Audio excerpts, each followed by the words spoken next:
करें इससे पहले पीयूष भाई आप उस पे कर लीजिए, म्यूट कर लीजिए। Yes, thank you. So good evening everyone and welcome to CSI connect program. और आज हमारे जो स्पीकर हैं वो डॉक्टर अंजना है। उनसे बात करने से स्टार्ट करने से पहले let me just talk about our group. CSI is cancer survivors in India Facebook group. ये फेसबुक सावन ने स्टार्ट किया था, सावन विश्वकर्मा ने स्टार्ट किया था, और he himself is a blood cancer survivor. And उसके बाद में मेहुल, मैं तो धीरे धीरे बाकी लोगों ने भी इसको ज्वाइन किया। And the motive of there are actually we have a lot of things in our mind and where we want to help other cancer patients, but to be in short, 1 minute, but to be in short, basically बाकी cancer patients को aware करना, उन्हें guide करना, उनके treatment plan में अगर उन्हें कभी क्वेरीज आती है, या हम लोग सभी जानते हैं कि कैंसर जो चीज़ है एक तरह से काफ़ी पेशेंट डर जाते हैं किस तरह से उनके साथ लाइफ में क्या चीज़ें होने वाली है, life take a U turn, and proper guidance is needed. So we do have many doctors also on this platform who help us to guide other patients, and हम लोग जितना भी अपने एक्सपीरियंस से गाइड कर सकते हैं, हेल्प कर सकते हैं, we are doing. And yeah there are lot many other things, उसके बारे में भी हम लोग धीरे धीरे और सेशंस में बात करेंगे। आज का जो टॉपिक है वो है कैंसर से रिलेटेड है, और वी नो कि it's very common, but today where we are going to focus is cancer among women.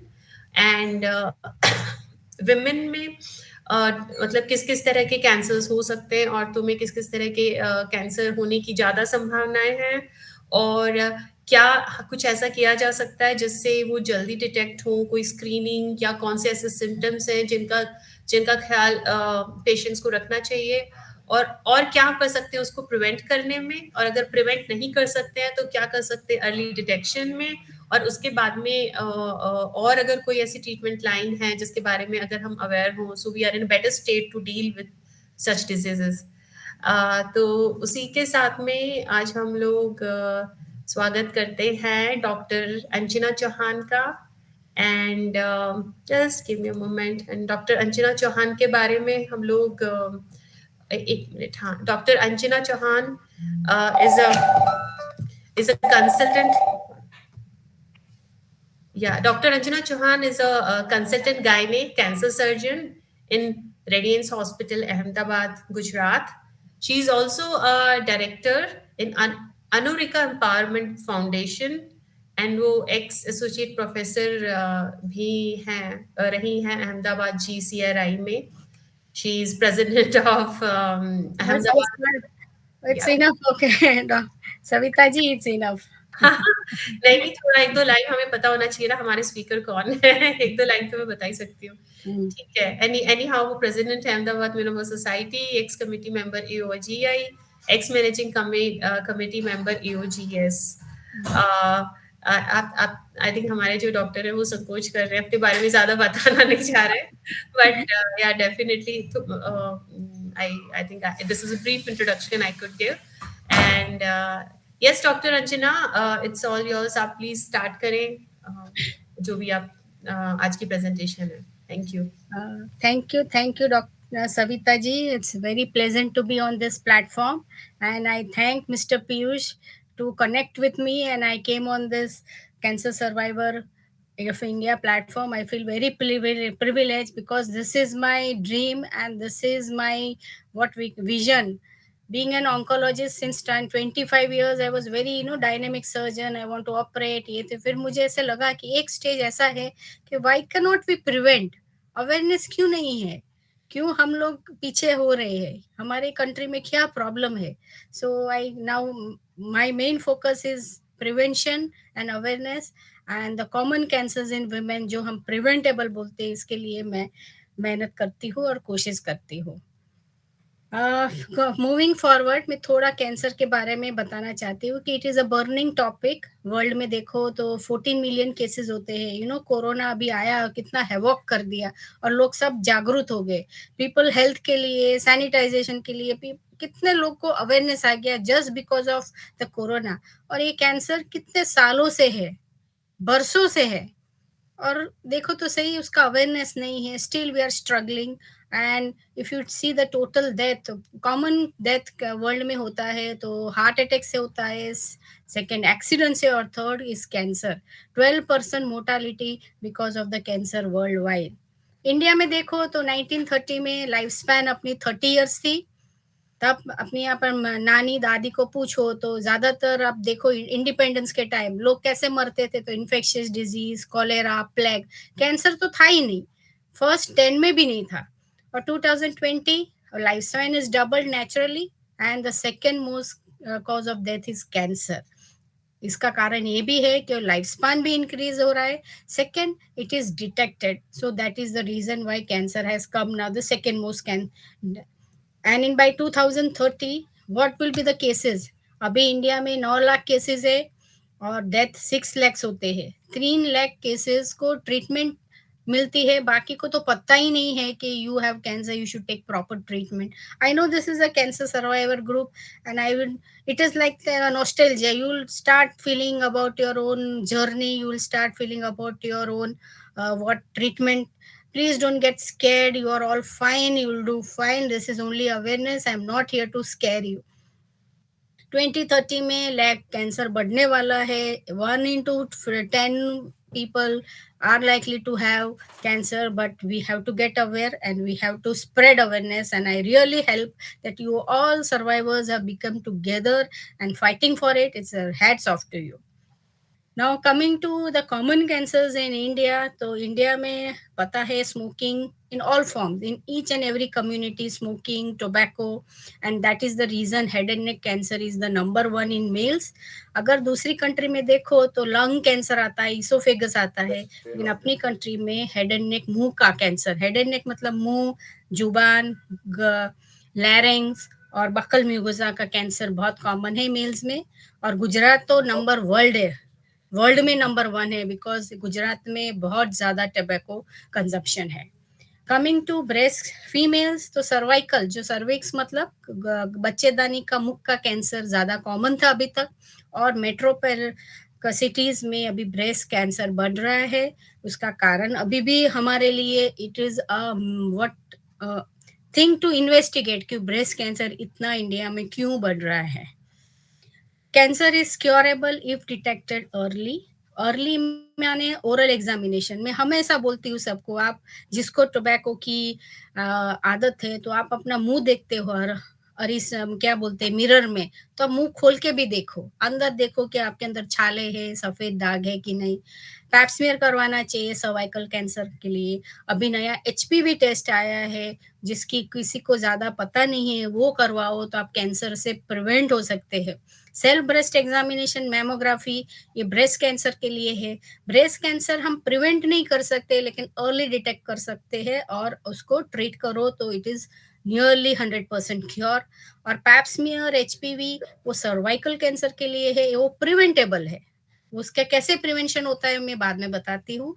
Routine body checkup 40 years के बाद बोलते हैं हम लोग, रूटीन बॉडी सिम्टम्स कराओ, क्योंकि वो early detection not only cancer but many things. काफी काफी पेशेंट्स आते हैं 40 इयर्स में, फोर्स करती हूँ तो उनका बॉडी चेक कराओ तो पता चला कि कोलेस्ट्रॉल ज्यादा है, डायबिटीज है, बीपी है, काफी चीज पता चलती है। तो रूटीन बॉडी चेकअप से यू रिमेन हेल्दी।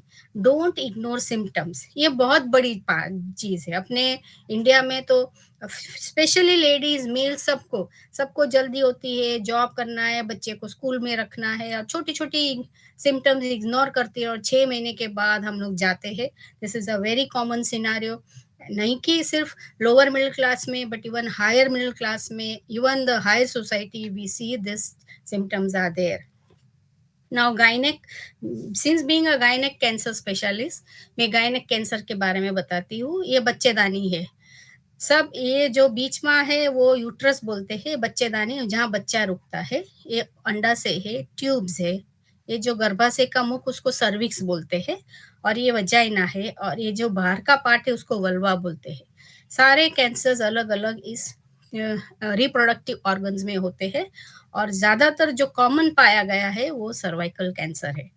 दूसरा एक ट्रोपोप्लास्टिक डिजीज है जो काफी लोगों को नहीं पता है, वो ट्रोपोप्लास्टिक डिजीज मतलब गर्भाशय के अंदर जो गर्भ ठहरता है, वो गर्भ ठहरता है तो उसमें से बच्चा होता है, लेकिन कई बार 2% में उसमें से कैंसर होता है, वो जेस्टेशनल ट्रोपोप्लास्टिक डिजीज बोलते हैं। तो these are the different cancers. मैं ज्यादा आज तो सिर्फ सर्वाइकल कैंसर के बारे में बात करूंगी और ब्रेस्ट कैंसर जो कॉमन कैंसर है। सर्वाइकल कैंसर एक गर्भाशय का मुख है, जो आप देखो बिल्कुल नॉर्मल है, और एक गर्भाशय में बड़ी सी गांठ है। ऐसे स्टेज में आते हैं, ये स्टेज 1 बोलते हैं हम लोग। ऐसी गठान लेके आते हैं, और ये ग्रीन कलर जो है वो रिबन है। Each and every cancer has been given a colour ribbon, and for cervical cancer it is green. Breast cancer के लिए पिंक है, वो सबको पता है, लेकिन सर्वाइकल कैंसर के लिए ग्रीन रिबन है। It is a major health problem. 80% of gynec cancer in developing countries and major in the world. It is a leading cause of death between the age group of 40 to 60 years. उसमें क्या होता है कि 40 to 60 years की जो women होती है वो घर में बहुत important होती है। उसको 2 जनरेशन को ध्यान रखना है, बच्चों को ध्यान रखना है, बड़ों को ध्यान रखना है। उसी स्टेज में if we lose a woman तो क्या होता है, वो फीमेल तो मर जाती है, उसकी लाइफ स्पैन कम हो जाती है, लेकिन फैमिली में पूरा सोशल इम्बैलेंस हो जाता है। घर का women is a pillar of the family, तो होल फैमिली डिस्टर्बेंस हो जाता है। ये जो फैमिली इम्पैक्ट है उसका तो कोई कैलकुलेशन ही नहीं है हमारे पास। आप देखो वर्ल्ड में तो हर साल 5 लाख केसेस होते हैं कैंसर के, उसमें से इंडिया में 1/3 1.5 लाख केसेस इंडिया में होता है, और डेथ देखो 70,000। आप सोचो 70,000 वीमेन हर साल इंडिया में कैंसर, सर्वाइकल कैंसर से डेथ होती है। मेरा ये लेक्चर खत्म होगा तब तक 2 वीमेन का कैंसर से डेथ हो गया होगा, इतना इसका प्रमाण है। फिर भी जागरूकता बहुत कम है, अवेयरनेस बहुत कम है, और डर भी बहुत कम है। रिस्क फैक्टर्स, ये कैंसर किस में होता है, तो अभी इसका रिसेंट क्या हुआ, इन्वेस्टिगेशन के डिस्कवरी हुई है कि ये कैंसर एचपीवी वायरस से होता है। इस वायरस के बारे में जानकारी मैं बाद में देती हूँ, लेकिन these are the risk factors, जिसकी अर्ली शादी हुई है, मल्टीपल पार्टनर्स है, अर्ली प्रेगनेंसी, छोटे टाइम में ज्यादा pregnancy, low economic condition, immuno compromise state जैसे एचआईवी है, जिसको ऑर्गन ट्रांसप्लांट किया है, वो इम्यूनोथेरेपी पे होते हैं, तो इम्यूनो कॉम्प्रोमाइज उस लोगों को ये सर्वाइकल कैंसर बढ़ता है, जैसे जिसको किडनी ट्रांसप्लांट हुआ है। तो इन लोगों को थोड़ा अवेयर होना चाहिए, रेगुलर टेस्टिंग कराओ तो कैंसर से बच सकते हैं। तम्बाकू तम्बाकू तो हमारे सबके लिए कैंसर करता है। Nutritional deficit, oral contraception, high risk में जिस पार्टनर में मल्टीपल पार्टनर्स होते हैं तो उस लेडीज को ये कैंसर होने की संभावना ज्यादा है। सिम्टम्स क्या होता है, कैंसर का एक बहुत ही बुरा चीज है कि वो फर्स्ट सेकंड स्टेज में कोई सिम्टम नहीं होते। कोई भी कैंसर ले लो आप, फर्स्ट और सेकंड स्टेज में हार्डली कोई सिम्टम्स होता है, और सेकंड स्टेज के बाद वो सिम्टम्स डेवलप होते हैं। जब मैंने पहला फोटो दिखाया, जब वो गठान होती है तब इरेगुलर ब्लीडिंग होना, संभोग के बाद ब्लीडिंग होना, 2 पीरियड के बीच में ब्लीडिंग होना, पीरियड बंद हो गया, मेनोपॉज आने के बाद अगर ब्लीडिंग शुरू होता है तो उसमें 9-10%, ज्यादातर हम लोग उसका जब इवेल्यूएशन करते हैं तो 10% सर्वाइकल कैंसर निकलते हैं। और वजाइनल डिस्चार्ज जो प्रोलॉन्ग है, लेडीज को बहुत कॉमन सिम्टम्स है, इसके लिए वो लोग कई बार निग्लेक्ट भी करते हैं, वो ट्रीटमेंट करवाते हैं, लेकिन मैं रिक्वेस्ट करूंगी कि आप अपने डॉक्टर को बोलो कि मुझे वजाइनल डिस्चार्ज है तो मेरा पैप स्मीयर करो, मेरे को कैंसर अर्ली स्टेज है कि नहीं वो देखो, ठीक है। और पेल्विक और प्रेशर चेंजेस, ये कैंसर की गांठ जब बाहर निकलती है ना गर्भाशय से के जो बच्चेदानी के मुख से बाहर निकलती है और ब्लैडर पे जाती है, आगे की तरफ यूरिन की ब्लैडर की थैली है तो वहां जाती है कई बार गठान, और पीछे जाती है जहाँ लेट्रिन की जगह पे है तो प्रेशर सिम्टम्स आते हैं। हमारे पास लेडीज इस कंडीशन में आते हैं, तब उसका स्टेज 3 स्टेज 4 हो जाता है, और हम कुछ ज्यादातर उनको दे नहीं सकते, ओनली राहत ही दे सकते हैं। अब हमको पता है ये सारे रिस्क फैक्टर है, तो प्रिवेंशन भी है कर सकते हैं। प्रिवेंशन के लिए क्या करें, प्रिवेंशन के लिए जैसे मैंने बताया कि personal hygiene is very good thing, late marriage, marriage after 18 years, फिर नानु कुटुंब सुखी कुटुंब, ये गुजरात में बोलते हैं कि limit your numbers of kid and जातीय जीवन में वफादार जो अपनी भारतीय संस्कृति है उसको अगर निभाए तो ये कैंसर की संभावना कम होती है। और नो टेबैको, टेबैको इज अ किलर, वो पूरी मुंह से पैर तक सारे कैंसर्स करते हैं, टेबैको इज द किलर, नो टेबैको। और दूसरा है पैप्समियर कराओ। ये पैप्समियर क्या है? आफ्टर द एज ऑफ 21 एक जांच है। ये हम लोग कैसे करते हैं? इसके लिए आपको एडमिट होने की जरूरत नहीं है, आप रूटीन ओपीडी प्रोसीजर है। जैसे आप अपने गायनिक के पास गए, जैसे छोटा सा वो इंस्ट्रूमेंट डाल के जो गर्भाशय के मुख है उसमें से वो सेल्स लेते हैं, और ये सेल्स को ये ट्यूब, ये टेस्ट ट्यूब, ये स्लाइड पे वो लोग स्प्रेड करते हैं या तो सॉल्यूशन में डालते हैं, और ये स्लाइड फिर जाती है साइटोपैथोलॉजिस्ट के पास, और उसमें स्टडी करते हैं, वो सेल्स को स्टडी करते हैं। वो दिखता नहीं है आंख से, मुझे नहीं दिखेगा, मैं कैंसर स्पेशलिस्ट हूँ फिर भी मुझे नहीं दिखेगा। उस सेल्स में अंदर जो बारीक चेंजेस होते हैं वो निदान करते हैं, उसमें से वो लोग अंदाजा लगाते हैं कि फ्यूचर में ये कैंसर होने की संभावना है कि नहीं। तो पैप्समियर क्या करता है? पैप्समियर कैंसर की प्री कंडीशन को डिटेक्ट करता है, जो आंखों से नहीं दिखता है, जो सेल्स के अंदर चेंजेस है। देखो ये नॉर्मल सर्विक्स है और ये कैंसर स्टेज है, ये पूरा डेवलप होने में 15 साल लगता है, और ये पूरा एसिम्प्टोमेटिक है। ये नॉर्मल सर्विक्स को जब एचपीवी वायरस इन्फेक्शन होता है, तो एचपीवी वायरस इतना नोटोरियस वायरस है, इतना खतरनाक वायरस है, वो क्या होता है सेल्स में चला जाता है और वो सेल का पार्ट बन जाता है और वहीं ठहरता है। और विमेन की जब इम्यूनिटी स्ट्रांग होती है ना, तो वायरस को मार दिया, चलो खत्म कर दिया, लेकिन इम्यूनिटी कम है तो वायरस एक्टिवेट करके धीरे धीरे प्री कैंसर कंडीशन 1, 2 और 3 करके धीरे धीरे ये प्री कैंसर कंडीशन, उसको हम स्टेज 0 बोलते हैं। और इसी कंडीशन में अगर डिटेक्ट हो जाए तो इट इज 100% क्योर। आप सोचो, हम पैप्समेयर को ज्योतिष बोलते हैं कि फ्यूचर में होने वाला कैंसर उसको डिटेक्ट करता है। लोग पैप्समेयर से घबराते हैं कि नहीं नहीं मुझे कैंसर नहीं, मुझे जांच नहीं करनी है। Pap smear is not for cancer detection, Pap smear is for pre invasive cancer detection where it is 100% cure. आप सोचो 10 साल लगते हैं एक कैंसर, ये कैंसर ओवरनाइट नहीं डेवलप होता है, इन्फेक्शन हुआ 10-15 साल के बाद कैंसर होता है। आप सोचो 15 साल वो लेडी को अपने बॉडी में प्री कैंसर कंडीशन है, सिंपल पैप्समेयर उसको बचा सकती है, उसको डेथ से बचा सकती है, लेकिन डर और दूसरा अवेयरनेस नहीं है, इसीलिए इतना डेथ होता है। अमेरिका में जाके देखो तो अमेरिका में because of very aggressive screening, वहाँ क्या है, each and every women has to go compulsory screening. 50 साल से यूएस में, ऑस्ट्रेलिया में, यूके में ये 50 साल से एग्रेसिव, 3 महीने 3 साल होगी और आपको फोन आ जाएगा कि मैडम आपका पैप्समेयर वेटिंग है, यू हैव टू कम। तो अमेरिका में अभी सर्वाइकल कैंसर सेकंड में से 8th हो गया है, क्योंकि इतना कैंसर लो हो गया है because of early detection and treatment. अब ये पैप्समेयर कब करवाना चाहिए? एक बार किया तो खत्म नहीं, पैप्समेयर आफ्टर द 21 ईयर्स के बाद करवाना चाहिए। 21 ईयर्स के बाद एवरी 3 ईयरली। और तब एचपीवी टेस्ट का कोई रोल नहीं है, क्योंकि बॉडी इम्यूनिटी स्ट्रांग है तो वायरस किल हो जाएगा। आफ्टर 35 पैप्समेयर और एचपीवी टेस्टिंग करो तो फायदा ये है कि एवरी 5 ईयरली आपको टेस्ट करना पड़ेगा। एचपीवी टेस्टिंग का फायदा ये है कि अगर आपको वायरस इन्फेक्शन बॉडी में नहीं है तो आपको अगले 5 साल में कैंसर होने की संभावना नियरली 0। तो इतना इफेक्टिव पैप्समेयर से एचपीवी टेस्टिंग है। अभी पैप्समेयर में चलो आ गया, क्या करें? क्योंकि ये तो कैंसर दिखता नहीं है, सेल के अंदर है, तो क्या करें? तो डॉक्टर्स के पास जाओ, तो उसकी आगे की ट्रीटमेंट कोल्पोस्कोपी है। कोल्पोस्कोपी में यानी ये दूरबीन है, दूरबीन में हम गर्भाशय का मुख देखते हैं, एक दूरबीन है, और उससे अंदाजा लगाते हैं कि कितना डैमेज हुआ है, और उसके हिसाब से हम ट्रीटमेंट करते हैं।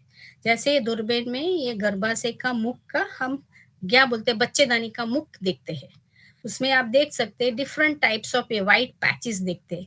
इससे हम अंदाजा लगाते हैं ये कौन सा प्रकार है, कौन सा स्टेज में स्टेज 0 ही है, प्री इन्वेजिव, और उसके हिसाब से हम ट्रीटमेंट करते हैं।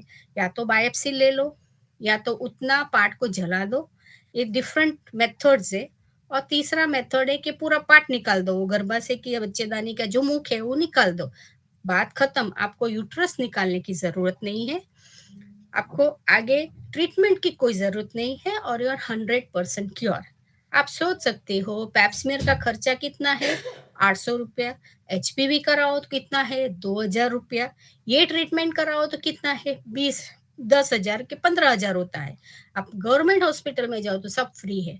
आप सोचो ये छोटी सी जांच आपको कैंसर से रोक सकती है, ट्रीटमेंट से रोक सकती है, लेकिन आपको हम लोग डरते हैं और लेडीज को ये पता नहीं होता है, और इतनी सिंपल प्रोसीजर जो 100% क्योर है उसका अवेयरनेस नहीं है। आप देख सकते हो ये गर्भाशय के डिफरेंट टाइप के नॉर्मल मुख है, और ये सब कैंसर की गठाने हैं, फट जाती है गठान, और जब ब्लीडिंग होता है, पेन होता है, तब हमारे पास लेडीज आती है। अब कैंसर हो गया तो क्या करते हैं हम, जब विमेन कैंसर के साथ आती है तो हम स्टेजिंग करते हैं। यही बात हम डॉक्टर सविता जी से कर रहे हैं कि कैंसर की ट्रीटमेंट आप कैंसर स्पेशलिस्ट के पास कराओ तो अच्छा रहता है, क्योंकि ये अपने आप में खुद बड़ा सा ट्रीटमेंट प्रोटोकॉल्स होते हैं। जैसे गर्भाशय का मुख का जो ये गांठा अगर गर्भाशय के मुख पे है तो हम स्टेज 1 बोलते हैं, ऐसे गर्भाशय के मुख के बाहर निकल जाता है तो स्टेज 2 बोलते हैं, और आगे फैल जाता है तो स्टेज 3 बोलते हैं। स्टेजिंग इसलिए इम्पोर्टेंट है, उसके हिसाब से ट्रीटमेंट नक्की होती है। स्टेज 1 में हम सर्जरी कर सकते हैं, और जो कैंसर की सर्जरी है वो अलग है, उसको रेडिकल वर्धाइम हिस्टेरेक्टोमी बोलते हैं, साथ में हमको लसिका ग्रंथि निकालना पड़ता है। स्टेज 2 और स्टेज 3 में ऑपरेशन नहीं कर सकते हैं। ज्यादातर हमारे पास है कि नहीं कर दो मैडम ऑपरेशन, पर नहीं हो सकते। आप सोच सकते हो ये गर्भाशय की थैली यहाँ से निकलती है, यहाँ कैंसर बाहर निकाल के बोन तक चला गया है। कैंसर का नियम है कि कैंसर की आजू बाजू 2 सेंटीमीटर का नॉर्मल एरिया निकालो तो ही वो सक्सेस होता है। तो ज्यादातर प्लीज आप इंसिस्ट मत करें, जब आपके डॉक्टर्स बताए कि ये ट्रीटमेंट जरूरी है तो गलत ऑपरेशन मत करवाए, गलत डॉक्टर्स के पास मत जाइए, क्योंकि इसका ट्रीटमेंट पे बहुत फर्क पड़ता है, आउटकम पे बहुत फर्क पड़ता है। आप देखो ये नॉर्मल यूट्रस है जो बच्चेदानी रूटीन जो गायनेक करते हैं, और ये कैंसर का ऑपरेशन, कैंसर का ऑपरेशन अलग होता है। ये लसिका ग्रंथि ये सब निकाल के हम लेबोरेटरी में भेजते हैं, उसके पे हम डिसाइड करते हैं कि अभी रेडियोथेरेपी लेना है या तो कीमोथेरेपी लेना है। वो ट्रीटमेंट के बाद उसका 100% खत्म होता है। अब दिस इज रेडियोथेरेपी। रेडियोथेरेपी में लोगों को बहुत मिसकंसेप्ट है कि जल जाएंगे, वो क्या चमड़ी बर्न हो जाएगी, काले हो जाएंगे, ऐसा नहीं होता है। रेडियोथेरेपी ऐसा बड़ा सा मशीन होता है, और रेडिएशन होते हैं, वो वेव्स दिखते नहीं हो, महसूस नहीं करते, लेकिन जो पार्ट पे होता है उसी पार्ट पे वो कैंसर के सेल्स को खत्म करते हैं।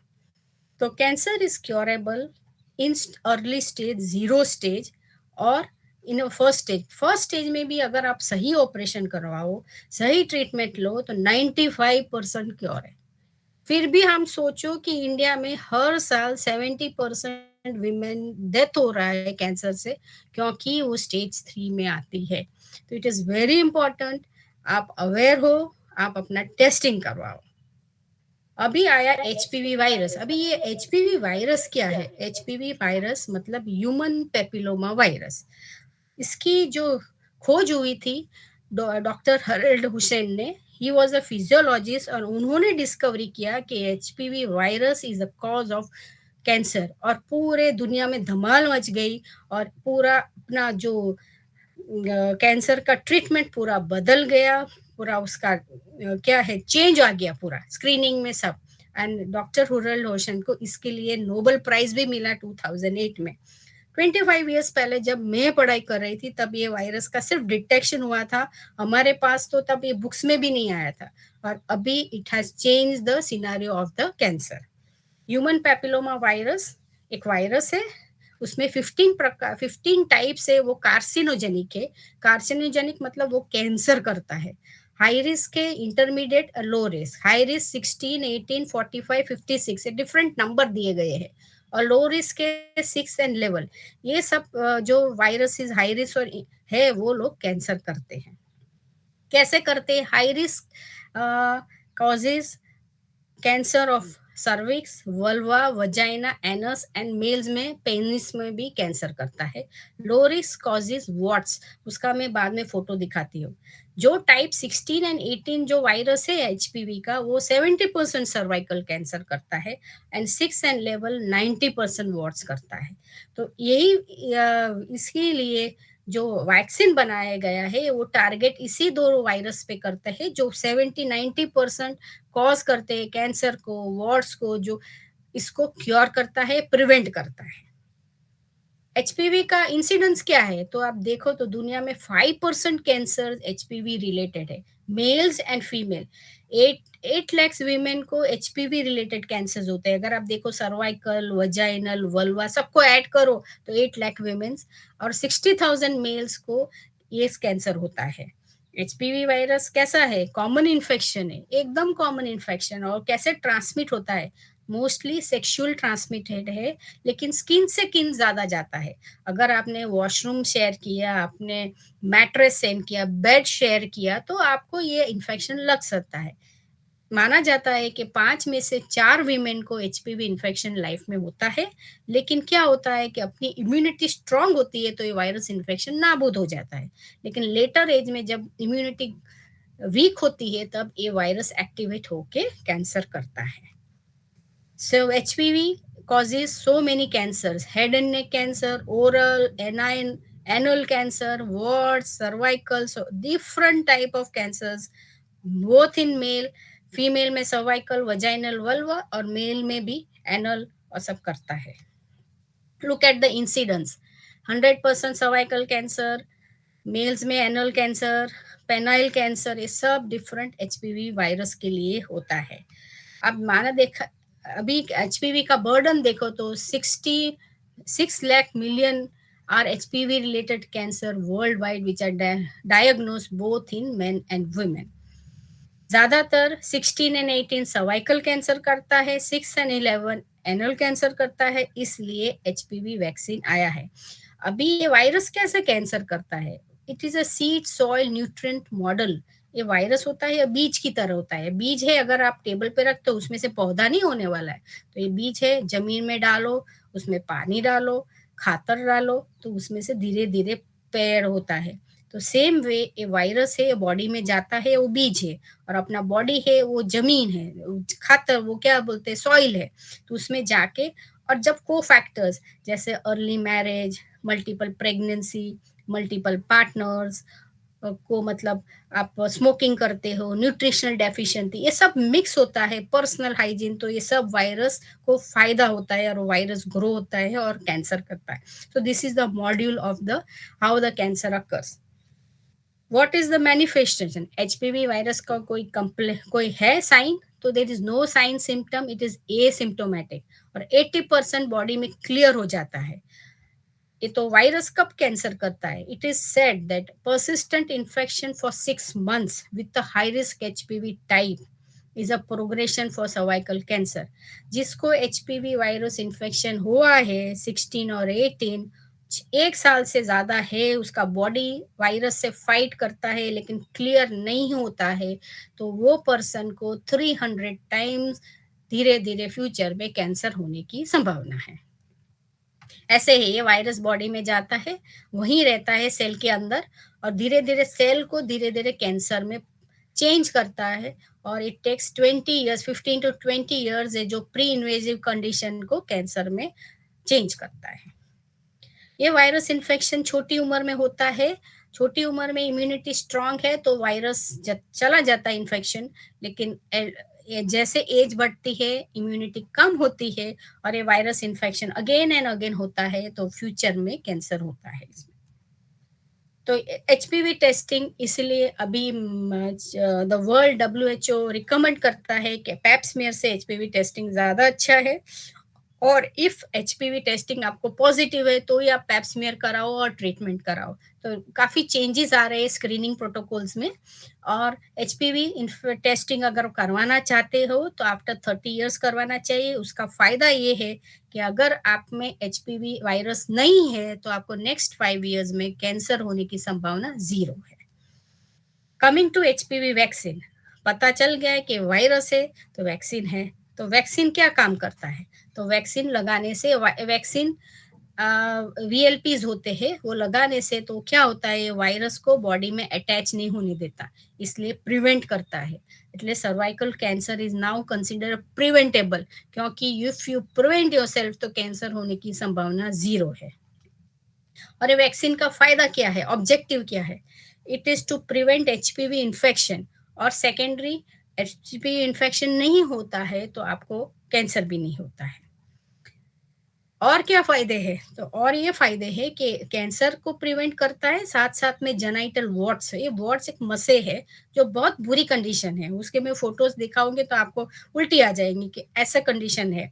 वो कैंसर नहीं है लेकिन वो ज्यादा खराब कंडीशन है क्योंकि उसकी कोई ट्रीटमेंट नहीं। और दूसरा, अगर लेडीज को HPV वायरस इन्फेक्शन है और उसका बेबी बॉर्न होता है वजाइनली, तो बेबी को वो वायरस मुंह में चला जाता है और जो स्वर पेटी उसमें मसे होते हैं। तो ये वायरस के फायदे ये होते हैं कि सब प्रिवेंट होते हैं।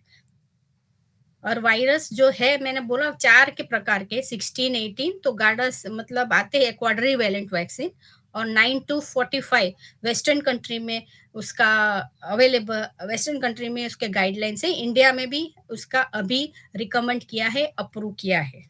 तो वायरस, ये वैक्सीन किस ले सकते हैं? तो vaccine is recommended from 9 to 45, लेकिन इंडिया में उसका टारगेट ग्रुप है 9 to 26 अभी तक रिकमेंड किया गया है, और एडल्ट वैक्सीनेशन ऑप्शनल है।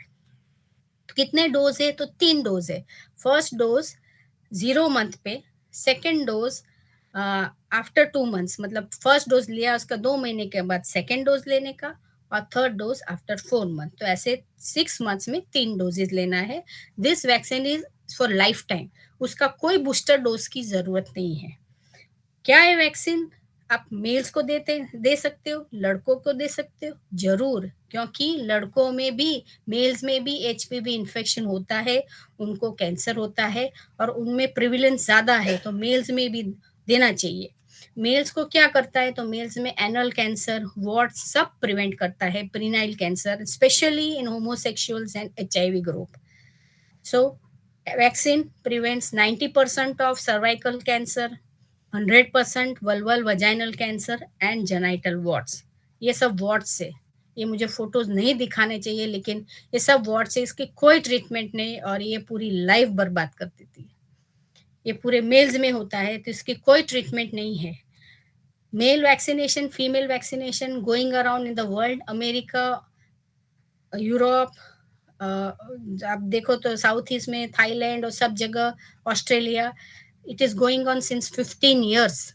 15 साल में से वैक्सीन दोनों लड़की और लड़कों को दिए जा रहे हैं, और ऑस्ट्रेलिया में 2025 में cervical cancer will be eliminated. वो लोग इतना एग्रेसिव स्क्रीनिंग करते हैं और वैक्सीन दे रहे हैं कि सर्वाइकल कैंसर ना के बराबर होने जाने वाले हैं। और इंडिया में आप देखो क्या हाल है। और नया अभी आया है HPV-9, this is nano violent and ज्यादा और वायरसेस कवरेज है, उसकी इफेक्टिव ज्यादा है, ये 90% तक इफेक्टिव है। ये इंडिया अप्रूवल है, इंडिया में 9 to 26 ईयर्स अप्रूवल है, बॉयज के लिए 9 to 15 ईयर्स है, और अभी भी बॉयज के लिए हम लोग गवर्नमेंट उनको चेंज कर रही है, और इंडियन सीरम कंपनी भी has come up with the HPV vaccine. अभी उसको मार्केट कमर्शियल नहीं हुआ है। ये वैक्सीन का खर्चा, और क्या आप प्रेगनेंसी के टाइम ले सकते हो? तो ड्यूरिंग प्रेगनेंसी वैक्सीन नहीं लेने का, प्रेगनेंसी के बाद आप ले सकते हो। उसका खर्चा क्या है? तो खर्चे में अगर देखो तो ये गाड़ा जो क्वाड्रीवैलेंट है वो अराउंड 4,000 का आता है, और जो नैनो वैलेंट है वो अराउंड 10,000 का आता है। आप सोचो कि 10,000 का वैक्सीन, 3 डोज तो 30,000, बच्चों को 30,000 वैक्सीन लगाने का, लोगों को 30,000 बहुत बड़ी रकम लगती है। लेकिन अगर आप देखो, आप अगर शादी में जा रहे हो, ये जा रहे हो, गोल्ड खरीदने जा रहे हो, तो 50, एक तोले का कितना है? 50,000 रुपए, ठीक है। मैं हमेशा बोलती हूँ सबको, आप अपनी बेटी को 1 तोला सोना कम देना। शादी में इंडिया में तो इवन गरीब आदमी है, रिक्शा वाला है, वो भी सोना देता है अपनी बेटी को। मैं बोलती हूँ कि आप सोना मत दो, उसको वैक्सीन दो, vaccine will prevent her from cancer. सोने से कोई जान नहीं मिलती है, लेकिन ये चीज़ समझनी ज़रूरी है अपने बॉडी के लिए, अपने बच्चों के लिए पैसा की। जब इंडियन वैक्सीन आएगी तो काफ़ी सस्ती होगी और अभी तो ये वैक्सीन अवेलेबल है तो अपने बच्चों को देना चाहिए। तो खर्चा ऐसा है और उसका साइड इफ़ेक्ट नहीं है। ये डब्ल्यूएचओ का विज़न है, a world without cervical cancer. तो कैसे पॉसिबल है? बाय टारगेट बाय 2030, क्योंकि वेस्टर्न कंट्री में इफेक्टिव स्क्रीनिंग, इफेक्टिव वैक्सीनेशन से कैंसर का रेट कम हो गया है, सर्वाइकल कैंसर। तो डब्ल्यूएचओ ने विजन दिया है 90% girl has to be vaccinated, 70% women has to be screened by HPV and 90% women has to be identified by cervical cancer and treated. आप इंडिया में सोच सकते हो क्या अपना परसेंटेज है? इंडिया में वैक्सीनेशन 0.1% है, क्योंकि अवेयरनेस नहीं है, लोगों को समझ नहीं है कि वायरस से कैंसर होता है। दूसरा, 70% एचपीवी टेस्ट होना चाहिए। नॉर्मल पैप्समेयर इंडिया में अभी सिर्फ 2% है। 70% बाय 2030 बहुत बड़ी टारगेट है। ये सिर्फ गवर्नमेंट की रिस्पॉन्सिबिलिटी नहीं है, सिर्फ डॉक्टर की रिस्पॉन्सिबिलिटी नहीं है, ये सोसाइटी का हर एक इंडियन की खुद की जवाबदारी है कि ये विजन के लिए खुद अपनी रिस्पॉन्सिबिलिटी समझो, खुद अपनी बेटियों को वैक्सीन दिलाओ और अपनी वाइफ का टेस्टिंग कराओ, तो ही हम लोग ये टारगेट को अचीव कर सकते हैं।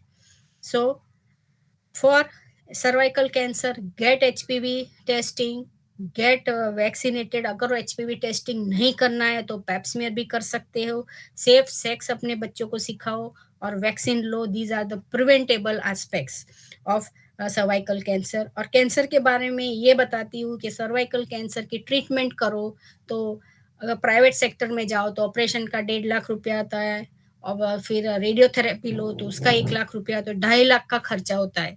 आप सोचो कहाँ 200 का 2000 का टेस्टिंग, कहाँ एक 10,000 का वैक्सीन और कहाँ 2.5 लाख का खर्चा।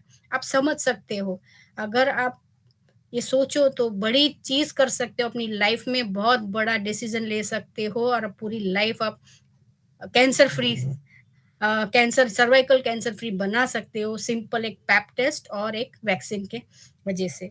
Now second topic is breast cancer, जो कॉमन कैंसर है, गायनेक में नहीं आते। ब्रेस्ट कैंसर खुद अपने स्पेशलिटी है, लेकिन बिकॉज गायनेक के पास लेडीज ज्यादा जाती है, कंफर्टेबल है, तो एज अ सर्जन मैं ब्रेस्ट एग्जामिनेशन करती हूँ, मैं डिटेक्ट करती हूँ, फिर मैं पेशेंट्स को रेफर करती हूँ डॉक्टर के पास अगर पेशेंट को कुछ हुआ तो। ब्रेस्ट कैंसर भी राइज है, 8 में से 1 वीमेन को ये कैंसर होता है। और उसके कारण क्या है? तो जैसे सर्वाइकल कैंसर में रिस्क फैक्टर्स है, तो ब्रेस्ट कैंसर में लैक ऑफ ब्रेस्ट फीडिंग। आजकल की वीमेन को अपना बॉडी का बहुत वो है आउटलुक, और ये और ज्यादातर मिसकंसेप्ट है कि अगर ब्रेस्ट फीडिंग कराओ तो फिगर खराब हो जाता है। तो ये मिसकंसेप्शन बहुत गलत है। ब्रेस्ट फीडिंग से फिगर खत्म नहीं होता है, लेकिन breast feeding will prevent you from cancer development. Obesity, fatty foods, alcohol and 3-10% chances hereditary, अगर मदर और मासी और हो तो ब्राका पॉजिटिव हो तो आपको ये कैंसर होने की संभावना है। दूसरे रीजन अर्ली मिनार्की, मिनार्की जब फर्स्ट पीरियड चालू होता है। आजकल तो सभी लड़कियों को 10-12 साल में हो जाता है, तो ये रिस्क फैक्टर है फ्यूचर में। These are all risk factor for breast cancer. Late menopause, 50 साल के बाद पीरियड आता है, 55 के बाद पीरियड आता है, 55 के बाद, तो ये रिस्क फैक्टर है। लेट प्रेगनेंसी, 35 ईयर्स के बाद प्रेगनेंसी करो। नो प्रेगनेंसी, नली पैरस वुमेन, तो कोई बच्चा नहीं है, तो ये सारी वुमेन को ब्रेस्ट कैंसर होने की संभावना ज्यादा है। जैसे पैप्समियर है, एचपीवी टेस्ट है सर्वाइकल कैंसर, वैसे early detection, breast cancer prevent नहीं कर सकते हम लोग, लेकिन उसको अर्ली डिटेक्शन करने के लिए 3 मेथड है। एक तो screening mammography, second self breast examination, और third clinical breast examination by an expert. Self examination of breast वो क्या है? अपने ब्रेस्ट को खुद को देखना है 2 तरह से। एक तो आपको मिरर में देखना है, दूसरा आपको महसूस करना है। मिरर में मैं हमेशा बोलती हूँ, एक बड़ा सा मिरर या तो वॉशरूम में होना चाहिए। अपने ज्यादातर लोगों को छोटा होता है, जो लोअर मिडिल क्लास है उनके पास छोटा मिरर होता है, मैं बड़ा रखो और उसमें एक बार मुंह खोल के देखो और दूसरी बार अपना ब्रेस्ट देखो, तो आपको पता चलेगा। आप खड़े खड़े अपना ब्रेस्ट देखोगे तो सिर्फ अपर पार्ट दिखेगा, आप मिरर में देखोगे तो पूरा ब्रेस्ट आपको दिखेगा। तो ब्रेस्ट को महसूस करने के लिए आपको फिंगर टिप्स नहीं लेकिन फ्लैट फिंगर से एग्जामिन करना है। आपको पूरा ब्रेस्ट में ऊपर से नीचे, ये ब्रेस्ट सिर्फ जो बाहर दिखता है, जो हैंगिंग है वही ब्रेस्ट नहीं है। ब्रेस्ट चालू होता है आपको कॉलर बोन से, फिर बगल में जाता है, ये पूरा पार्ट आपका ब्रेस्ट है। पूरा आपको फिंगर से, फ्लैट फिंगर से टेस्ट करना है। काफी वीडियोस भी अवेलेबल है, आपको चाहे तो मैं वीडियो भिजवा दूंगी सविता मैम को, और she can spread to everybody कि how to examine your breast. और जब मिरर के सामने खड़े हो तो आपको सामने खड़े होकर देखना है, हाथ कमर पे रख के देखना है और हाथ पीछे रख के देखना है। उसमें क्या होता है, जो गठान नीचे होती है तो ऊपर आती है तो आपको दिख सकती है, और चामड़ी जो स्किन है उसमें कोई चेंजेस है वो देख सकते हो। दूसरा, आप ब्रेस्ट को एग्जामिन करना है, वो हाथ से करना है। जो ब्रेस्ट एग्जामिन करना है उसके ऑपोजिट हाथ से आपको एग्जामिन करना है, उसका सर्कुलर मूवमेंट में करना है। साइंस ऑफ ब्रेस्ट कैंसर क्या है, तो गठान होनी, changes in the skin, nipple में से ब्लीडिंग होना, स्किन डिम्पलिंग, जैसे ऑरेंज का पील होता है वैसे अगर स्किन हो जाए, ये सारे चेंजेस फॉर ब्रेस्ट कैंसर है। तो ब्रेस्ट सेल्फ एग्जामिनेशन कब करना है, तो महीने में एक बार। Still after menstruation, during menstruation नहीं करना है, लेकिन after menstruation you have to do it once in the month after periods, क्योंकि पीरियड के टाइम ब्रेस्ट एनग्रॉज होता है तो पेन होता है, तो उसके बाद करो 10 दिन के बाद। और जिसको मेंस्ट्रुएशन नहीं है वो तो एक भी कोई डेट पकड़ लो, अपनी बेटी की बर्थ डेट पकड़ लो, उसी दिन आप बाथरूम में सबसे बेस्ट है सोप लगा के करो, या तो ऑयल मसाज के टाइम आप जब ऑयल बॉडी में लगा रहे हो तब आप अपनी ब्रेस्ट एग्जामिन कर लो। दूसरी वो ये हमने देखा तो सेल्फ ब्रेस्ट एग्जामिनेशन है। अब clinical breast examination after the age of 40 it is recommended कि आप अपनी ब्रेस्ट एक बार साल में एक बार अपने गायनेक के पास या तो ब्रेस्ट सर्जन के पास जाके अपनी ब्रेस्ट एग्जामिनेशन करवाओ। और थर्ड मेथड है मेमोग्राफी। मेमोग्राफी ईयरली करवाने का बोलते हैं, 2 ईयरली करवाने के आफ्टर द एज ऑफ 40। और ये नॉर्मल मेमोग्राम है, एक मेमोग्राम में ब्रेस्ट कैंसर की गठान है। फायदा क्या है स्क्रीनिंग करने से, सेल्फ ब्रेस्ट एग्जामिन किया, मेमोग्राफी किया, इसका फायदा क्या है, तो फायदा ये है कि आप रूटीन अगर ब्रेस्ट एग्जामिनेशन करते हो तो आपकी गठान जो डिटेक्ट होती है 1 सेंटीमीटर की, इतनी छोटी सी गांठ, मतलब वो जैसे बोले चने की दाने की तरह। और हमारे पास आते हैं 3 सेंटीमीटर, 4 सेंटीमीटर, 5 सेंटीमीटर, कई बार पूरी ब्रेस्ट पत्थर की तरह हो जाती तब आते हैं, क्योंकि डर है उनको, पता नहीं है। और इनमें फर्क क्या है, तो ये स्टेज 1 कैंसर है और ये स्टेज 4, 2, 3 कैंसर बोलते हैं। ट्रीटमेंट में ये फर्क है कि स्टेज 1 में आप अपनी ब्रेस्ट बचा सकते हो, गठान निकाल दो फिर आप ट्रीटमेंट लो तो बचा सकते हो। स्टेज 3 में पूरा ब्रेस्ट निकाल देना पड़ता है। अभी ब्रेस्ट एग्जामिनेशन की गाइडलाइंस क्या है कब करने का, तो self breast examination after the age of 20। ज्यादातर स्कूलों में और कॉलेजेस में अभी हम लोग अवेयरनेस करना काफी चाहते हैं कि after the age of 20 a girl should know how to examine a breast, she should know her breast. And clinical breast examination every 3 yearly after the age of 40, mammography annually after the age of 40, ये उसकी recommendation guidelines है। अभी आपने breast examination किया, mammography किया, तो आगे क्या करने का है, आपको दिखा कुछ गांठन है, कोई ऐसा है, तो first thing is you should go to a doctor. Google को सर्फ नहीं करना है, गूगल बाबा को डॉक्टर नहीं बनाना है। आर यू क्या बोलते हैं, घरेलू ट्रीटमेंट नहीं करना है, अपनी फ्रेंड्स को बाके जो अड़ाप सड़ाप ट्रीटमेंट करते हैं ये नहीं करना है, आपको डॉक्टर के पास जाना है। और 90% जो गठान ब्रेस्ट में होती है वो सादी होती है, 10% उसकी गठान में पॉजिटिव होता है, तो हम लोग क्या उसकी बायोप्सी करके उसमें अगर वापस स्टेजिंग होता है उसकी सर्जरी होती है, ट्रीटमेंट होता है। और प्रिवेंटिव मेजर्स तो early marriage, child bearing time से होना चाहिए, ब्रेस्ट फीडिंग, रिड्यूस ओबेसिटी। आजकल हमने देखा है कि आजकल की लड़कियां काफी ओबेस हो रही है because of the sedentary life, because of the phone, less of exercise और अनाप शनाप खाने का, फास्ट फूड खाने का। और दीज आर द रीजंस क्यों ओबेसिटी बहुत बढ़ रहा है, and that is the reason for developing breast cancer also, sorry. ये सब प्रिवेंटिव मेजर्स है। And these are the different types of prosthesis.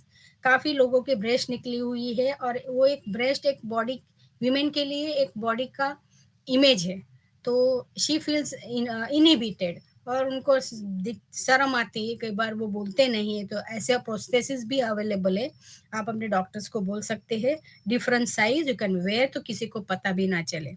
और ये सब ऐसे मिलते हैं, लोग कैंसर का ऑपरेशन करते हैं लेकिन उसके बाद की जो ट्रीटमेंट रेमेडीज के लिए वो लोग कई बार उनको पता नहीं होता है क्या करने का, तो ऐसे भी प्रोस्थेसिस मिलते हैं, उससे क्या आपको सूजन नहीं आना, आपके वर्क में कैपेसिटी में हिंड्रेंस नहीं आना, ये सब बहुत जरूरी है ट्रीटमेंट के लिए। My last is prevention is always better than cure. Cervical cancer is now considered a preventable cancer. And this is the vaccine, जो वैक्सीन दे रहे तो 15-20 साल से चल रहा है, तो उसका लास्ट ट्रायल खत्म कर दिया उन लोगों ने। तब I was invited in Bangkok and it was a privilege. Mister Lee है who has started this trial in 2006 and he was so happy. He said कि I am the feeling very happy that this vaccine is so effective and prevention of the cancer. And मेरी जो company अनुरिका foundation है, हमारा जो main initiative health में है that is HPV awareness and vaccination. हमारा 3 verticals है, HPV awareness, HPV testing and हमारा HPV vaccination.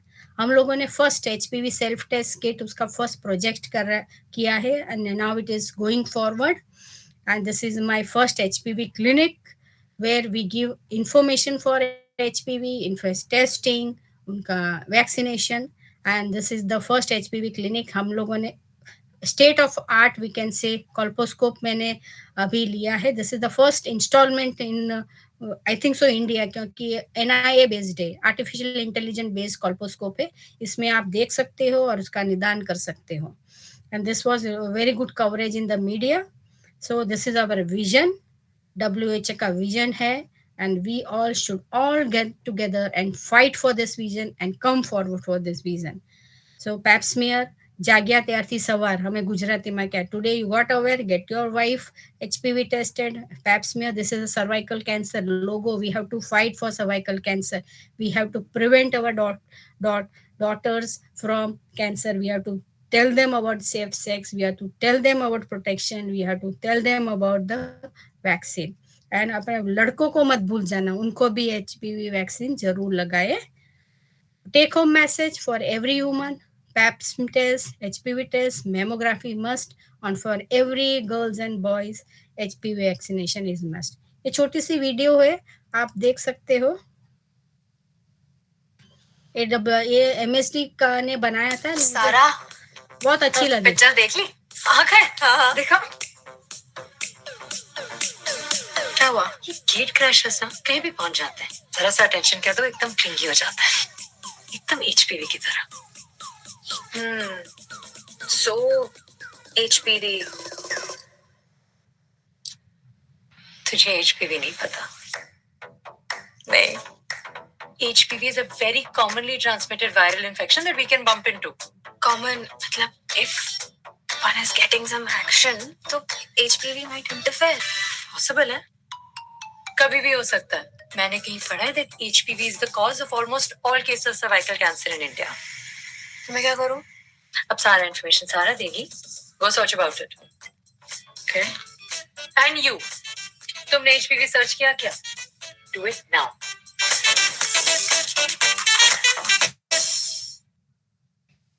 So, Dr. Anjana, if you can forward this video to us.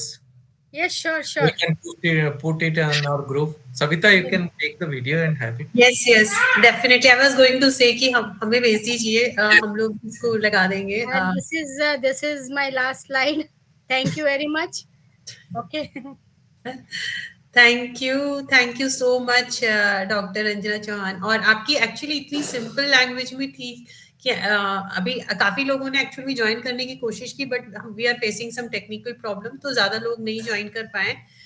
लेकिन ये वीडियो हमने रिकॉर्ड किया है और इसको हम लोग अपने यूट्यूब चैनल पे डालेंगे, तो आई एम श्योर वहाँ पे काफी लोग आके वहाँ पे देखेंगे। और हम लोगों से के पास में भी जब कोई पूछता है, कुछ क्वेश्चंस होते हैं, तो we direct them to go and watch that and know more about that. तो मुझे सबसे इंटरेस्टिंग और सबसे अच्छी बात आज की प्रेजेंटेशन की लगी कि ऐसे लगा नहीं कि डॉक्टर्स के जो टेक्निकल टर्म्स हैं वो ज्यादा यूज हुए हैं, एक बहुत ही सादी भाषा में, मतलब जिसको मेडिकल नहीं समझ में आती वो भी समझ सकता है उसको अपनी प्रिवेंशन के लिए, किस तरह के कैंसर्स हैं वुमेन में और क्या प्रिवेंशन है, क्या स्क्रीनिंग है, कैसे ट्रीटमेंट है। आपने बड़े अच्छे अंदाज में ये बात भी बताई कि हम लोग कैसे 2000 का खर्चा और फिर 10,000 के खर्चे के बारे में या 30,000 के खर्चे के बारे में सोचते हैं, but we never think about it if we get the disease how much we are going to spend at that point of time. तो ये होता है लोगों के दिमाग में, पर तब ध्यान नहीं देते क्योंकि हमेशा ये सेफ लेके चलते हैं कि ये तो बीमारी पता नहीं होगी या जो भी है, जो भी हमारे इसके पीछे है। गोल्ड की अगर 1 लाख की चेन लेनी है तो 2 मिनट भी नहीं लगाते, लेकिन ये प्रिवेंशन के लिए हम लोग बहुत सोचते हैं।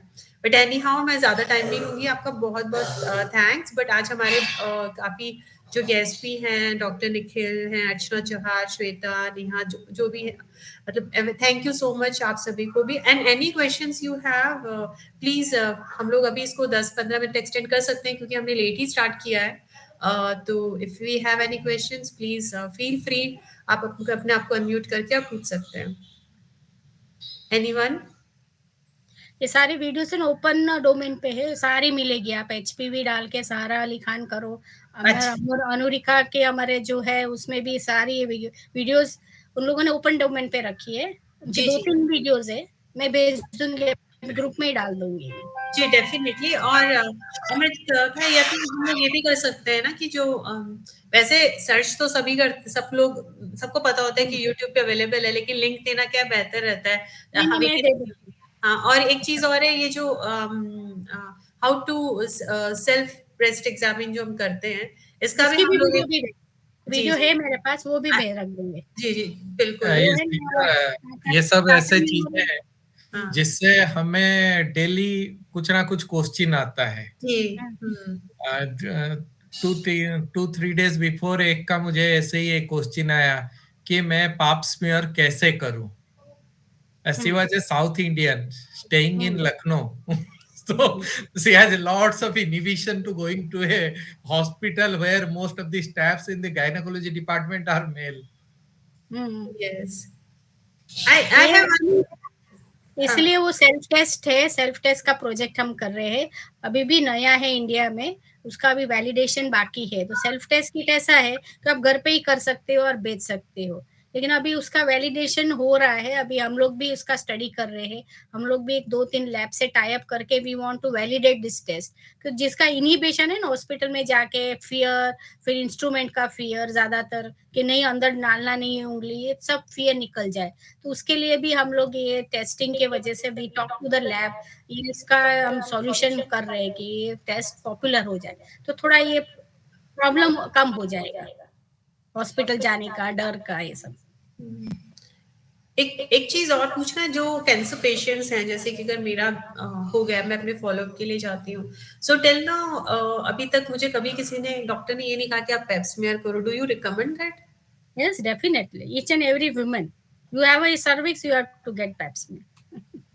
There is a reason why they didn't suggest that, because it is too cheap, around 300 to 500 in many hospitals, and instead they will ask कि आप CA 125 का टेस्ट कर लो।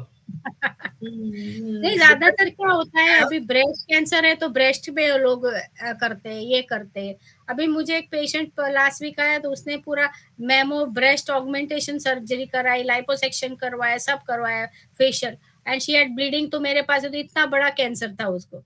तो क्यों ये डॉक्टर्स में अवेयरनेस है, तुम्हारी फील्ड नहीं है, इसका मतलब ये each and every women coming to your hospital has to have a Pap smear, ये होना ही चाहिए। डॉक्टर्स में भी अवेयरनेस जरूरी है।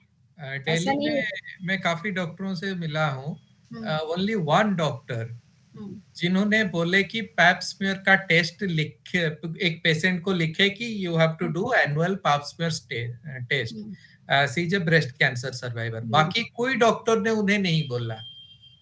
मतलब चीजें ये मैं देखा हूँ।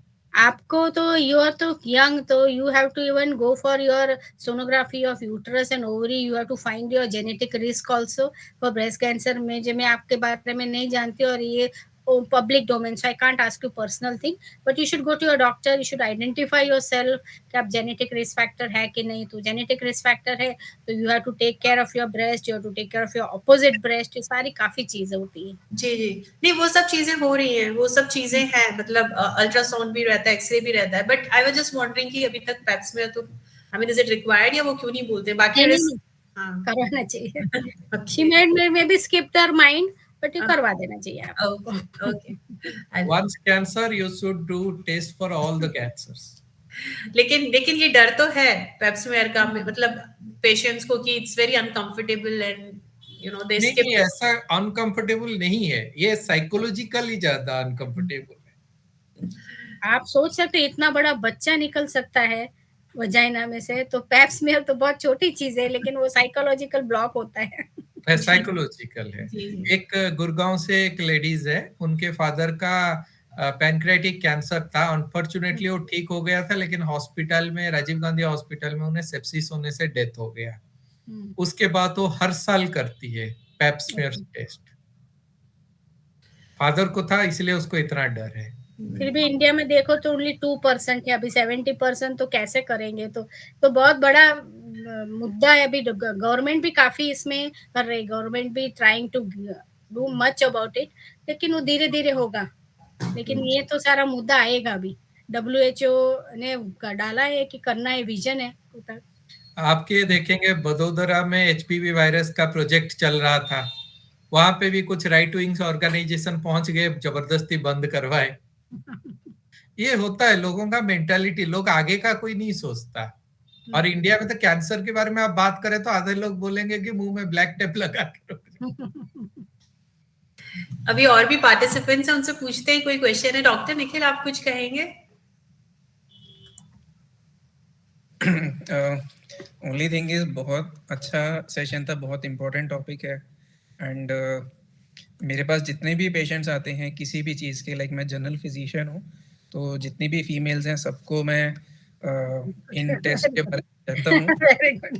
और because I take detail history, तो जिनके भी बच्चे भी हैं अगर एज ग्रुप में, तो वैक्सीनेशन के लिए. एंड मैंने एक स्क्रीनिंग का सारे कैंसर्स की स्क्रीनिंग का एक डॉक्यूमेंट बनाया हुआ है, तो I will send that to every patient.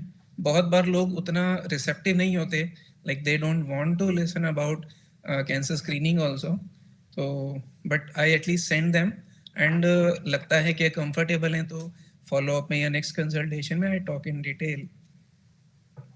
आपके प्रैक्टिस में वैसे आपको क्या लगता है कि जो रूरल एरियाज की विमेन हैं वो ज़्यादा कंफर्टेबल हैं स्क्रीनिंग के लिए, या अर्बन एरियाज की, या कहाँ ज़्यादा रेजिस्टेंस है?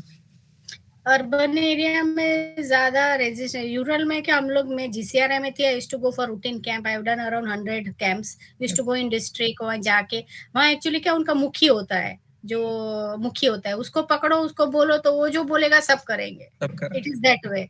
बट वो जो कुछ गलत हो गया तो सारे नेगेटिव हो जाते हैं. That is there. रूरल में बहुत ध्यान रखना पड़ता है कि थोड़ा उनका जो मुखी होता है, उनके जो लोकल लीडर्स को पकड़ के करना पड़ता है. You can't go that way. Urban में क्या, मैं प्राइवेट में 10 साल से प्राइवेट प्रैक्टिस में आ गए. प्राइवेट प्रैक्टिस में सेम चीज है कि थोड़ा रेजिस्टेंस होता है, लेकिन एफ्लुएंट क्लास है उनको कोई प्रॉब्लम नहीं है, दे आर ट्रस्टवर्दी, वो बोलेंगे नहीं करना है. मिडिल क्लास में थोड़ा ऊपर नीचे रहता है. अगर मैं तो कैंसर पेशेंट, तो मेरे पास सारे कैंसर के पेशेंट्स आते हैं. उनके रिलेटिव्स को बोलूं तो मैं 10 को बोलूंगी तो 2 करवाएंगे, 15 को बोलूंगी तो 2 वैक्सीन लेंगे. बट ऐसा थोड़ा है अभी. राइट. अभी भी है काफी लोगों को रेजिस्टेंस चीजों में. वो पैकेज में करवा देते, जैसे बैंक के है, सब मिलिट्री में है, वहाँ तो उनको पैकेज में आता है. बैंक्स वाले को पैकेज में पेप्समेयर है, तो सारे वो आते हैं करवाने के, बैंक के जो है. लेकिन दूसरे में ऐसे नहीं फिक्स होता है तो नहीं आते हैं. तो कॉर्पोरेट ऑफिसेस में है, वहाँ हेल्थ चेकअप का पैकेज होता है, उसमें पेप्समेयर इंक्लूडेड है, तो हो जाता है उसमें. मैमोग्राफी स्टिल, मतलब जैसा मैं देखता हूँ कि कंपैरेटिवली ज्यादा लोग करवा रहे हैं, बट पेप्समेयर भी नहीं करा रहे हैं. मैमोग्राफी में क्या आता है कि 25 इयर्स, क्योंकि इतना अवेयरनेस है, वो है ना, सोफिस्टिकेटेड ट्यूमर है, क्योंकि वो ग्लैमरस ट्यूमर हो गया है. वी सेट इज एक गरीबों का ट्यूमर है और वो ग्लैमरस ट्यूमर है. तो क्या होता है कि इवन 25 साल की लड़कियां मैमोग्राफी करवाती, जो जरूर नहीं है. वो जाके वॉकिंग करवा देती है। 18 साल, आई सीन 22, 24, क्या ब्रेस्ट में पेन होता है because of the hormonal imbalance, ये सब के वजह से, तो जाके मेमोग्राफी करवाए। जरूरी नहीं है, mammography should not be done because the age of reproductive age, the breast is very soft. You have to go for sonography rather than mammography. लेकिन अवेयरनेस नहीं होते, वो करवा देते हैं मेमोग्राफी के लिए इतना काउंसलिंग नहीं करना पड़ता है, वो करवा देते हैं, लेकिन पैप स्मीयर के लिए काफी होता है। इनफैक्ट पैप स्मीयर अगर एक बार कराएं तो लाइक एचपीवी के साथ कराएं तो 5 इयर्स की छुट्टी होगी, बट फिर भी लोग 5 इयर्स की छुट्टी कम कराते हैं। और ये बोलते हैं अगर 3 बैच एचपीवी टेस्ट करवाए आपने 10 साल में, 15 साल में, तो कैंसर होने का 0 लाइफ में। एक क्वेश्चन मैं आपसे पूछना चाहूंगा, सॉरी, जैसे एचपीवी वैक्सीन के लिए 46 की एज है, आपने बाहर यहाँ 26 की है, तो मेन उसका जो कंसेप्ट है आई थिंक सेक्सुअल इंटरकोर्स की वजह से है, तो क्या 26 के बाद एक्चुअल में इफेक्टिव है वैक्सीन? हाँ, इसमें ना 2 चीज है, एडल्ट वैक्सीनेशन और यंग वैक्सीनेशन। 9 इयर्स में इसलिए दे रहे हैं कि प्री मराइट जो कंसेप्ट, प्री सेक्सुअल एक्टिविटी दो तो effective is very, antibody level is very good. 26 के बाद ये बोलते हैं कि अडल्ट वैक्सीनेशन है, क्योंकि एचपीवी वायरस इन्फेक्शन का जो एक्टिवेशन बाद में होता है, तब जब इम्यूनिटी लो होता है तब होता है। और 26 के बाद क्या होता है कि अपनी कंट्री में कम है, लेकिन वेस्टर्न कंट्री में न्यू पार्टनर, मल्टीपल पार्टनर्स ये होता है, तो you are chances having reinfection. So the protection is not up to the 9 years लड़की में जो इम्यूनिटी है उतना 26 में नहीं होने वाला है, लेकिन फिर भी because you are susceptible to the infection and the activation, जो वायरस छोटी उम्र में लगा है वो रिसेसिव करके बैठा है बॉडी में, वो 26 में एक्टिवेट होना शुरू हुआ, तो अब वैक्सीन लेते हो तो आपको प्रोटेक्शन मिलने वाला है। ओके, तो it is recommended up to the age of 47, वो लोग बोल रहे हैं। और ये प्रोफिलैक्टिक वैक्सीन है, अभी they are still working on therapeutic vaccine, so once therapeutic vaccine will come, so it will be as a therapy also. Okay, thank you. Mehul, आप जाग रहे हो कि सो रहे हो? म्यूट पे हो? हाँ, but thank you so much. Mehul आप म्यूट पे हो? Right, thank you. नहीं, मैं जाग रहा हूँ, पूरा आंखें मेरी छोटी है मतलब और लाइट भी कम है dim है यहाँ पे। But doctor Anjana, thank you so much ना, आपने एकदम इजीली एक्सप्लेन किया, काफ़ी चीज़ें मुझे भी पता नहीं थी जो आपके सेशन में मुझे पता चली है, और I will definitely share this video with all the people I know. उनको definitely advantage होगा, and I'm very glad that you are in a group and people can reach out to you and you're so open to talk and really very helpful. और आप thank you मत बोलिए, क्योंकि हम आपको वापस बुलाएंगे, वापस बुलाएंगे सेशन करने के लिए। तो yeah, it was very it was an eye opener definitely. Next time हम क्या करेंगे कि पहले क्वेश्चंस ले लेंगे और फिर सेशन करेंगे, मतलब we can directly address those points as well. Very nice, very wonderful session. Thank you. Yes, हम नेक्स्ट टाइम क्वेश्चंस ले लेंगे मेहुल। और आई थिंक ये आज वाला भी काफी ठीक था, क्योंकि हमें इस तरह के सवाल मिलते भी नहीं शायद, which was covered by doctor Anjana, कि ये सब आपको करना चाहिए, तो क्वेश्चन पूछने के लिए भी हमें एक बेसिक इंफॉर्मेशन होनी चाहिए, तो आई थिंक वो भी बहुत यूजफुल रहेगा। और पीयूष आप कुछ कहेंगे? उनका बीच में एक्चुअली अनम्यूट हुआ था, तो मुझे लगा I mean he wants to say something और आस्क। पीयूष आप एक्चुअली आज थोड़ा घर पे ऐसा था कि मैं मतलब पार्टिसिपेट इतना नहीं कर पाया एक्टिवली, घर पे थोड़ा मतलब बच्चे खेल रहे थे। Otherwise I am thank you very much doctor Anjana, आपने अच्छी तरह से मतलब सेशन लिया, काफी सारी चीजों का इंफॉर्मेशन दिया, और पर्टिकुलरली एचपीवी वैक्सीनेशन तो मेरा खुद का भी एक ड्रीम है, और इस ड्रीम को मतलब आगे बढ़ाने के लिए आपकी मेरे को जरूरत पड़ेगी, definitely I will connect you. और again thank you very much for your session. Just because of you I am here today. Thank you. तो कुछ ना कुछ रीजन होता है, मतलब कोई ना कोई रीजन से कनेक्ट होते हैं, और बहुत सारे मतलब अब अच्छे नेक रीजन के लिए हम जुड़े हैं, तो अच्छे लोग जुड़ते ही जा रहे हैं। हाँ बिल्कुल, कहीं ना कहीं हम लोग। थैंक यू पीयूष भाई, थैंक यू, आपने ही कनेक्ट करवाई, बात बिल्कुल सही है। Thanks to doctor Anjana as well. और हम आपको बुलाते रहेंगे, and if we have any question, any queries और होगा तो आप we will definitely reach out to you. And before we actually close today's session, there is a small token of appreciation. I will just share my screen. Just give me a moment.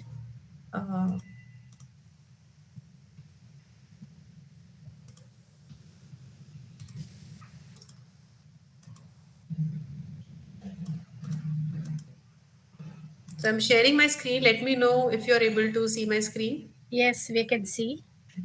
This is small token on the behalf of cancer survivors group cancer survivors in India group.